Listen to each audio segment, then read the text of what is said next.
Election फरवरी से पहले नहीं होते, फरवरी एंड से पहले नहीं होते, क्योंकि 4.5 महीने तो कह दिया इलेक्शन कमीशन ने, तो वो आगे दिसंबर का एंड। यस। इसमें उसके बाद 35 से 40 हल्के मुतासर होते हैं बर्फ़ से, इंक्लूडिंग मैं जहाँ से इलेक्शन लड़ता रहा हूँ मरी से, वहाँ बर्फ़ पड़ जाती है। तो वो फिर आप फरवरी के आखिर मार्च के पहले हफ्ते में चले जाएंगे। पहले डिलिमिटेशन कंप्लीट होगी तो इलेक्शन स्कीम देंगे वो जी। बिस्मिल्लाहिर्रहमानिर्रहीम। अस्सलाम वालेकुम नाज़रीन कराम, मैं हूँ अब्दुल बासित स्वाति और आप देख रहे हैं मेरा डिजिटल चैनल। नाज़रीन कराम, पहले आप ये वीडियो देखिए, फिर इस पर डिटेल में बात करते हैं। जो हुकूमत थी अपनी 16 माह की कारकर्दगी के ऊपर इलेक्शन में नहीं थी जा सकती, उन्होंने ये तरीका कार ढूंढा था कि इंतखाबात तग़यीर का भी शिकार होंगे, कुछ टाइम भी मिल जाएगा, फिर निगरानों को कहेंगे कि ये महंगाई करके गए, हम तो बहुत कोशिश करके गए थे। नहीं, मेरा नहीं ख्याल कि ये 1-2 हरबा था सर, को फ़र्क पड़ता है। हरबा है ये। नहीं, ये इलेक्शन डिले आपका इल्ज़ाम है या तज्जिया है? ये हरबा है आप लोगों का, ये इल्ज़ाम है मेरा आपकी हुकूमत के ऊपर। इल्ज़ाम है। हाँ। ठीक है। नहीं, मेरा नहीं ख्याल कि ऐसी बदनीयत इसमें शामिल थी। सर बदनीति थी, अदरवाइज आप इसको देखें 30 अप्रैल पुराने में इलेक्शन करा देते। 30 अप्रैल इसकी सेंसस की डेट थी, इतराज़ात मई में दूर करते और आप उसको नोटिफाई कर देते तो फिर ये तख़ीर नहीं थी। नहीं, वो नोटिफाई हो नहीं सकता था बिकॉज फील्ड में 2 सूबों के इलेक्शन ऑलरेडी मौजूद थे। तो फिर आप या वो तो 14 मई की तारीख थी सुप्रीम कोर्ट की दी हुई, वो आप उसको पहले ही वायोलेट कर चुके थे, कह चुके थे हमने कोई नहीं कराना, वो गुजर गया था सारा। नहीं, वो देखें आज भी वो प्रोसेस मौजूद है, खत्म नहीं हुआ। तो फिर अभी आपने क्यों सेंसस नोटिफाई किया? इसका मतलब किया जा सकता था, इट वाज डूएबल, लेकिन किया नहीं। इस पे डिबेट हो सकती है, बिल्कुल मैं आपसे एग्री करता हूँ, लेकिन मेरा नहीं ख्याल कोई ऐसी बदनीयती इसके अंदर थी। सर बहुत सारे इशूज़ हैं, मेरा ख्याल ये तज्जिया है जो ना इसे कुछ सियासी हासिल होता है। कोशिश करेंगे आप, हासिल हो या ना हो ये तो अल्लाह की मर्जी है।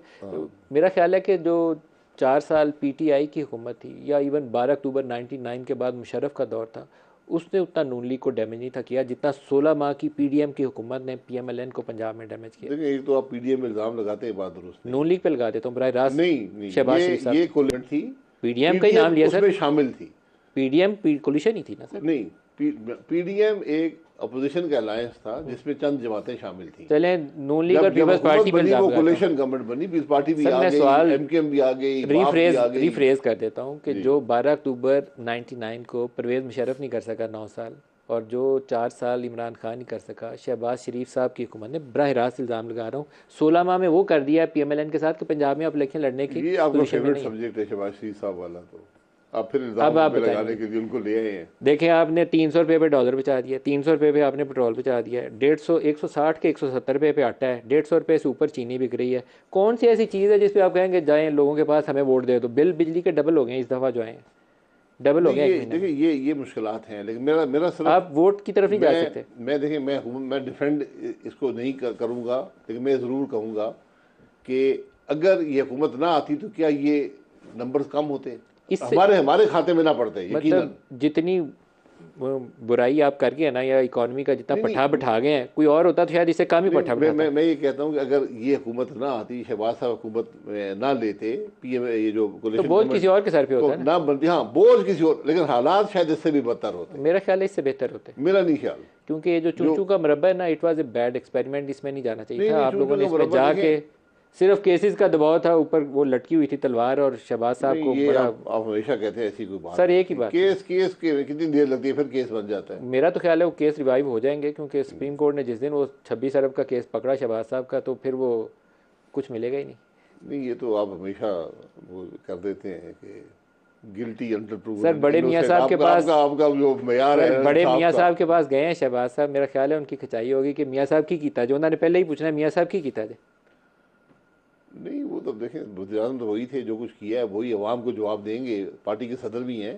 बहरहाल ये बहुत मुश्किल फैसले थे, और उसके बाद अब ये बोझ आपको बर्दाश्त करना सर मुश्किल फैसले कौन कौन से थे? आपके अल्फाज हैं कि 25 करोड़ रुपया लेके यूनिवर्सिटियों के लाइसेंस दिए गए, ये मुश्किल फैसला था? ये तो आखिर में हुआ है ना, ये खराबी तो हुई है। 25 करोड़ रुपया पार्लियामान में हुआ है, हुकूमत ने नहीं किया। 25 करोड़ रुपया लेके लाइसेंस दिया गया चार्टर यूनिवर्सिटी। अब यही लोग बात कर रहे हैं 15 से 25 करोड़, 15 से 25%। फिर आपने पहले कहा 20 अरब की आटा की जो फ्री तकसीम थी उसमें मिसमैनेजमेंट हुई है, वो कैश ट्रांसफर हो सकती थी। वो मैंने एक मिसाल दी थी कि निज़ाम में कितनी खराबी है। मिसमैनेजमेंट हुई कि मिसमैनेजमेंट नहीं होती, मैंने कहा निज़ाम में कितनी खराबी है कि प्राइम मिनिस्टर साहब ने 83 अरब आटा दिया, निज़ाम में 30-35% चोरी है, तो होगी ना। उस हिसाब से भी मैंने कहा 25 अरब तो यहाँ ये भी काम मुश्किल था। फिर वो जो एक बर्थ हमने दिए हैं यूएई वालों को, उसके ऊपर भी इल्ज़ाम लगाया जाता है, फिर वो भी काम बड़ा मुश्किल था। नहीं वो देखें, ये इल्ज़ाम नहीं, इल्ज़ाम तो फिर अच्छा काम कौन सा करके गए? इल्ज़ाम है तो फिर उसको करते नहीं। अच्छा काम देखें, ये अच्छा काम था कि आपने रमज़ान शरीफ में आटे की सहूलत मुहैया की। सर मैं नहीं मानता इसको, आप कैश ट्रांसफर करते हैं, आपके पास बिल्कुल ठीक नादरा बात का है। मैं डाटा आपसे एग्री प्रूफ था। मैं बिल्कुल आपसे एग्री करता हूँ। इसमें लोगों की जानें गई, कपड़े फट गए। नहीं बिल्कुल बिल्कुल, ये अगर सियासी मुफाद, इसमें सियासी नुकसान ही हुआ है, लेकिन यकीनन ये एक अच्छी सोच थी जो मिसमैनेज हो गई। मिसमैनेज हो गई। तो अब आप इंतखाबात में नहीं जा सकते सर, क्या करेंगे? पंजाब में तो इंतखाबात में तो जाना पड़ेगा ना, ये चॉइस नहीं होती। जाएंगे तो सही, सियासी जमात के पास मार खाएंगे आप इंतखाबात में। आपकी जो स्ट्रॉन्ग बोझ है, देखिए यकीनन एक बोझ है, हमें उसका बोझ बर्दाश्त करना पड़ेगा। यही सियासत होती है। आप जाके अपना मुकदमा पेश करेंगे कि भाई मैंने ये किया, ये हालात थे, अवाम ने मान लिया तो वोट दे देंगे, ना माने तो फिर अब अपोजिशन में बैठ जाए। कोई इस पे आपने बैठ के, कोई वो होता है ना सोल सर्चिंग करते हैं, थॉट प्रोसेस, कोई बैठ के किया बड़े मियाँ साहब के साथ कि कहाँ गलतियाँ? नहीं, मैं जमात की उसमें उहदेदार नहीं हूँ। आप बड़े करीब थे मियाँ साहब की, दूरी नहीं, मैं आज भी ज़ाती तौर पर मैं समझता हूँ कि उनकी हमेशा मेहरबानी रही है, लेकिन मैं पार्टी की डिसीजन मेकिंग में मैं तो यहाँ टीवी पे बैठ के खुल के बहुत सी बातें कर लेता हूँ। आपके मुतल्लिक एक शोहरत यह है कि आप मीटिंग के अंदर कुछ बातें शहबाज साहब के मुतल्लिक या हुकूमत लेने के मुतल्लिक ऐसी की जिससे आप पार्टी से दूर हो गए, क्या ये बात सही? नहीं, ऐसी बात नहीं। मैंने हमेशा अपनी राय का इजहार किया है, बाहर जाके नहीं किया, हर फोरम पे किया है।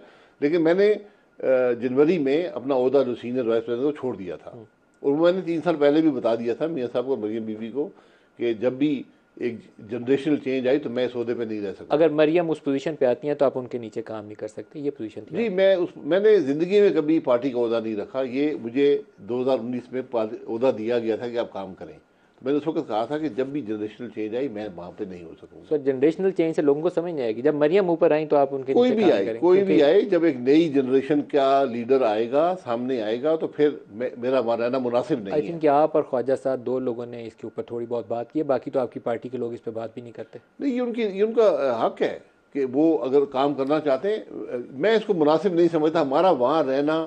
नाज़रीन इकराम, आपने वीडियो देखी शाहिद खाकान अब्बासी साहब PMLN से ताल्लुक़ है जिनका, वो प्रोग्राम में तशरीफ़ फरमा थे और इलेक्शन के हवाले से गुफ्तगू कर रहे थे कि इलेक्शन जो है फरवरी तक होते दिखाई दे रहे हैं, और इससे पहले इलेक्शन कमीशन भी ये कह चुका है कि फरवरी के दूसरे हफ्ते में इलेक्शन करवाने का इरादा है। नाज़रीन इकराम, नदीम मलिक के इंतहाई सख्त सवालात और शाहिद खाकान अब्बासी से पूछा गया कि क्या ये बदनीति नहीं थी कि जानबूझकर बिल्कुल आखिर में आकर इसको नोटिफाई किया गया सेंसस को, और उसके साथ साथ असम्बली को भी अपने टाइम से तकरीबन 1 दिन पहले तोड़ा गया। ये खुलम खुला तजाद और बदनीति पर मबनी था, जिस पर शाहिद खाकान अब्बासी साहब ने पहले तो जवाब ना में दिया, लेकिन बाद में बात मानने पर मजबूर कर दिया नदीम मलिक साहब ने। नाज़रीन इकराम, जज हमायून दिलावर साहब के मुतालिक कुछ खबरें सामने आई। अभी थोड़ी देर पहले ARY न्यूज़ ने भी इसको रिपोर्ट किया। उनके मुतालिक ये खबर सामने आई है कि उनके ओहदे में भी तनज़्ज़ुली कर दी गई है। उनको, चूँकि वो एडिशनल सेशन जज थे पहले, अब उनको जो है OSD तैनात कर दिया और इस्लामाबाद हाई कोर्ट से उनको फौरी तौर पर रजू करने का कहा गया है। ये नोटिफिकेशन थोड़ी देर पहले ARY की न्यूज़ की स्क्रीन पर दिखाई दे रहा था। इसके अलावा नाज़रीन इकराम, शाहिद खाकान अब्बासी साहब ने वाज़ेह कहा कि वो PMLN की जो डिसीजन मेकिंग होती थी, फैसले कोई होते थे, वो उनमें शामिल नहीं होता था।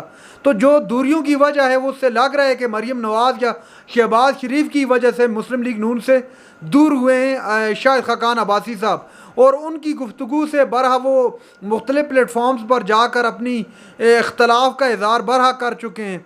तो जिससे लग रहा है कि वो मुस्लिम लीग नून से इतने ज़्यादा मुतमईन या खुश नहीं है, और उसका वो भी इस बात का भी उनको इदराक है कि जो 16 माह के अंदर ये जो कुछ किया इस हुकूमत ने, वो 1999 के अंदर जब परवेज़ मुशर्रफ आया था, नदीम मलिक साहब ने जैसे कहा, उस दौरान इतनी तबाही नहीं हुई थी जितनी तबाही इन 16 माह के अंदर इस हुकूमत ने कर दी है। तो जिससे वाज़ेह लग रहा है कि शाहिद खाकान अब्बासी साहब भी दिली तौर पर मुतमईन नहीं है, और वो ये बात कर रहे हैं कि इलेक्शन के अंदर कुछ भी हो जाए उनको ये कॉस्ट हर सूरत पे करनी पड़ेगी। नाज़रीन इकराम, ये थी आज की हमारी वीडियो। चैनल पर जो नए चैनल को सब्सक्राइब कर लें। अगली वीडियो तक के लिए अल्लाह हाफ़िज़।